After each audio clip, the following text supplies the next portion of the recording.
Maravilha, gente, 12:23, estou aqui com visita nos estúdios da Vale Feliz, estou aqui com o pastor Jefferson, acertei, né? Deixa eu abrir o microfone aqui, pastor, para a gente falar, porque hoje é um dia muito especial, hoje é dia 31 de outubro, dia da Reforma, e nós vamos falar um pouco sobre isso, né? 507 anos, né? Bom dia. Bom dia ou boa tarde, enfim, né? Bom dia ou boa tarde. Sim. Helena, eu acho que para você é bom dia ainda, bom né? dia. Então para mim também bom dia. Mas para quem já tá almoçando, para quem já almoçou, o dia todo hoje é especial. Sim, nós estamos relembrando nossa história, a história da Igreja Luterana, aqui na Feliz também, e por isso nos orgulhamos. É um dia festivo para toda a ISLB no Brasil, que é a Igreja Evangélica de Confissão Luterana no Brasil, mas também um dia importante para todo o luteranismo no mundo. Sim. Pois compartilhamos dessa mesma data fundante, que é o dia 31 de outubro, onde se iniciou o movimento da Reforma, que deu origem à nossa igreja.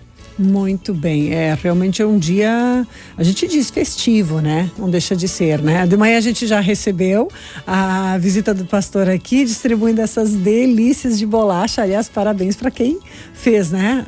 Essas pessoas todas envolvidas, né? E essa distribuição de exatamente 507 bolachas. Foi isso? Sim, isso mesmo. Quem organizou a confecção das bolachas e distribuição também são as senhoras da UASG. Então, uma bolacha bem artesanal, feita com carinho, nossas bolachas pintadas de Natal. Essa comemoração de distribuir algo por causa do Dia da Reforma iniciou há 7 anos atrás, quando nós comemoramos 500 anos da Reforma. Certo. Então, nós fizemos um primeiro momento de distribuir algo para comemorar 505 séculos de história. A gente distribuiu mudas de chá. E tem pessoas que até hoje dizem que tem ainda a mudinha que ficou daquele chá de 7 anos atrás. Depois passamos para as bolachas, porque é algo gostoso também, né? Lembra um aniversário. E já fazem vários anos que agora nós distribuímos as bolachas. Inclusive, muita gente já espera e diz: não acredito que já faz 1 ano que vocês nos trouxeram as bolachas e agora estão trazendo de novo, né? Pois é. E é uma satisfação para nós podermos compartilhar da nossa alegria. Então, hoje de manhã já fizemos e chamamos isso da Parada da Reforma. É verdade, mas foi lindo mesmo, muito bacana. Falando especificamente da Reforma Protestante, a gente sabe que esse movimento, o papel do Martinho Lutero, né? Ele foi muito impactante, vamos dizer assim, na vida de todo mundo, né? De que maneira isso ajuda na construção digamos assim, de unir mais as pessoas, como é que impacta?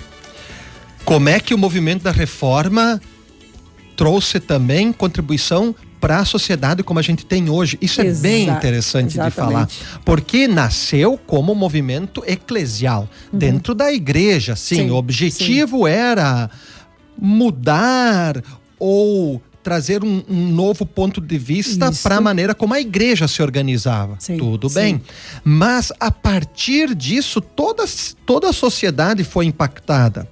E depois do movimento da Reforma, não só a igreja mudou, a sociedade mudou. E tem coisas das quais podemos nos orgulhar muito, sim, Helena, como você disse, o que contribuiu para melhor. Toda a questão da valorização da educação iniciou-se depois do movimento da Reforma. Até então não se dava valor à educação para a pessoa simples.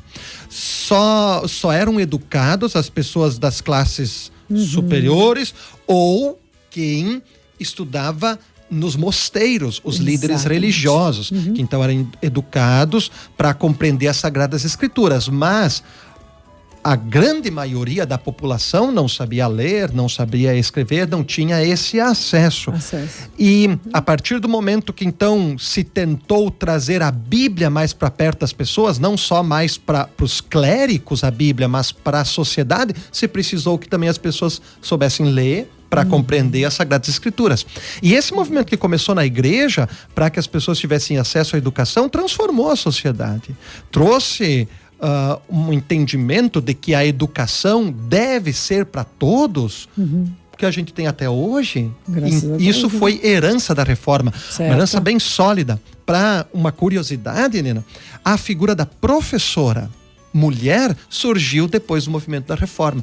Foi uma solicitação de Martim Lutero aos príncipes que haviam aderido à reforma protestante. Porque naquela época funcionava assim: se um príncipe de um território, dono de um determinado território, aderisse ao movimento da reforma, todo aquele território se tornaria protestante. Certo. Isso era automático. Tá. Então nem sempre foram as pessoas que disseram: eu quero ser protestante. Isso era...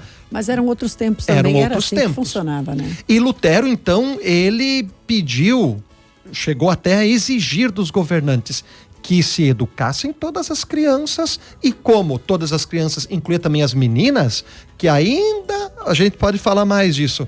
Primeiro as classes dominantes, depois o clérigo, Sim. e depois um menino, por último uma menina.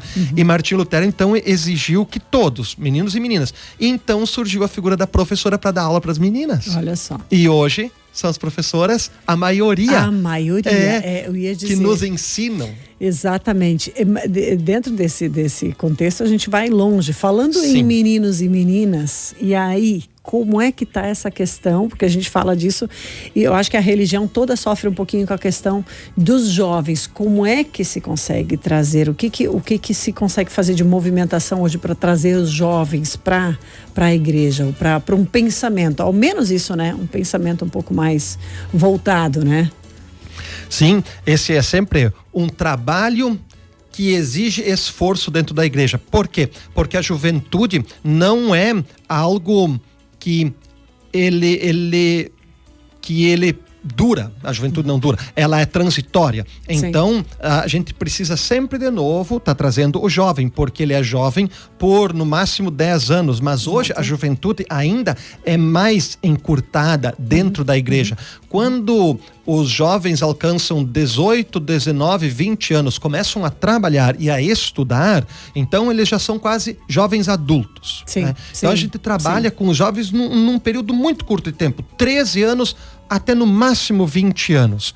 Não é como outros grupos da igreja, por exemplo, o grupo de homens ou o grupo de mulheres, ou o grupo de coral na igreja, onde você inicia e você permanece 30 anos, 40 anos num grupo. Os jovens não são assim, então é um grupo sempre constante. Certo. E ele nunca está igual. Às vezes ele está mais forte, às vezes mais fraco, mas a gente sempre tem dedicado bastante força para a questão da juventude. Agora nós tivemos, semana passada, retrasada, um encontro dos jovens, onde fizemos um acampa dentro, um pavilhão, mais de 40 jovens.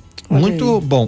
O grupo agora que a gente está trazendo está muito unido, eles trazem os amigos, a gente tem falado bastante disso, né? Em vez do teu amigo te levar para um caminho não tão legal, por que você não traz o teu amigo para o teu caminho? Para que ele escute algo de Deus, para que ele viva entre jovens cristãos. Exato. A gente tem falado bastante isso. E agora os nossos vão para igrejinha no feriadão que vai ter, para um encontro de jovens. Isso também é uma proposta que a gente tem feito bastante. Às vezes eles não têm o que fazer num feriadão. Né? Então, uma proposta para que aprendam, discutam ou mesmo convivam num ambiente saudável. Exatamente. Então, essa é a proposta. Mas é sempre desafiador. Eu sei que é muito perguntado para todas as igrejas isso. Como trazer os jovens? Isso não é uma pergunta de hoje. Ela é constante. Sim. Por causa dessa questão que a juventude é um momento bem transitório. Então, uma vez que você conseguiu um jovem ou um grupo de jovens que está firme na igreja, em 10 anos isso já passou. E daí você precisa de novo e de novo. Então, essa sensação também que às vezes a gente tem de que o jovem não está na igreja é porque logo ele já deixou de ser jovem. Ele vai vir batizar um filho. Exato. Então é muito transitório. Dá a ideia de que o jovem não está. Mas eu digo, o jovem se interessa pela igreja, o jovem quer escutar de Cristo, principalmente o jovem hoje se interessa em fazer o que é certo e busca a gente tem que estar também aberto para eles. Sim, e eu acho que a grande questão, muito interessante isso de que outros jovens fazem o convite, porque assim, por que eu vou me deslocar da minha casa até uma igreja, até o pavilhão que seja, até uma festa, se eu posso, né, buscar tudo no celular? Eu sei o que, né? Não é assim? Esse contato de pessoas com pessoas, isso é tão importante. E para os nossos jovens, principalmente, tá difícil de juntar esses grupos assim para falar exatamente desse tipo de tema. E olha, é desafiador, acho que essa é a palavra que resume, né? Desafiador. E daí, depois de fazerem com que eles tenham uma união entre o grupo, também trazê-los para dentro da vivência comunitária, né? Então, isso também é um processo que a gente sempre tem que incentivar, que eles venham nos cultos, que eles não participem só também no grupo deles, mas também se incluam na comunidade. Mas a gente tem se esforçado, né? Sim, muito bem, gente. Para quem está chegando agora, estou conversando aqui com o pastor Jefferson. Estamos falando deste dia tão especial que é o dia da Reforma. São 507 anos da Reforma. Também aqui nós estamos falando também dos 200 anos esse ano, que é os 200 anos da imigração alemã, e com isso trazendo então a presença protestante. Exatamente. E falávamos ainda também dos 150 anos do templo, né? Que interessante, de comemora esse ano também. Sim. 1874. Que bacana. Depois virou então a igreja. A gente falava disso aqui em off. O nosso tempo não é tão longo para a gente poder falar de tudo, mas muito bacana, um ano muito especial. Quero agradecer, pastor. Há mais alguma coisa para colocar? Sim, temos um culto aí, né? Isso. Para nós falarmos, um convite, né? Então, esse ano todo especial para nós, sim, nós tivemos as comemorações dos 200 anos de presença luterana, que coincide com os 200 anos de imigração, em julho. Comemoramos durante todo o ano mesmo 150 anos do nosso templo, que é um orgulho para nós termos um templo tão antigo, em uso ainda. Foi construído em 1874, é o templo que nós usamos até hoje.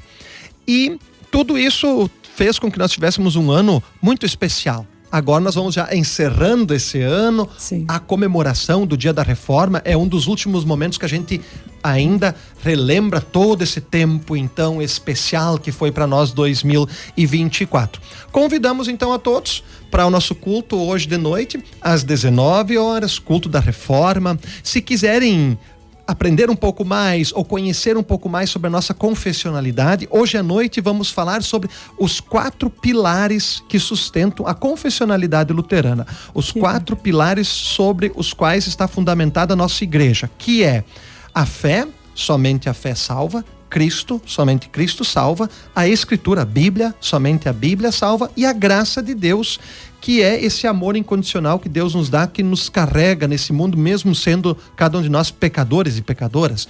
Então, vamos falar sobre os pilares da Reforma: fé, Cristo, Escritura e graça. Se quiser conhecer um pouquinho mais sobre a nossa igreja, você que está escutando a Vale Feliz, venha hoje às 19 horas. No nosso culto vai ter a presença do coral evangélico, que, olha, esse tá nota 11 o coral. Então venham, vocês vão ter um momento para escutar um bom hino, também aprender um pouquinho mais sobre a história da igreja, e a gente vai se encontrar lá então, 19 horas. Depois temos uma pequena confraternização, também os visitantes são convidados. Obrigada pela presença, o convite está feito, gente, e a gente continua por aqui, então. Obrigada, pastor. Obrigado, Helena. Tchau, tchau.